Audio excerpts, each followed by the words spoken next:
आइछे देखो बछर के थरे नुआ खाई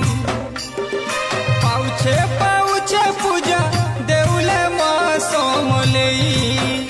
नुआ धान के दाई माँ के दे माँ चढ़ई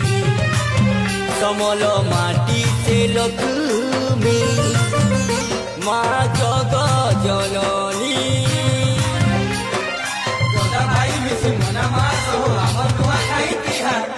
सारा दुनिया के जनई जमा हो आमर बेटा जोहार जोदा भाई मिसी मना मास हो आमर नुआ खाई तिहार सारा दुनिया के जनई जमा हो आमर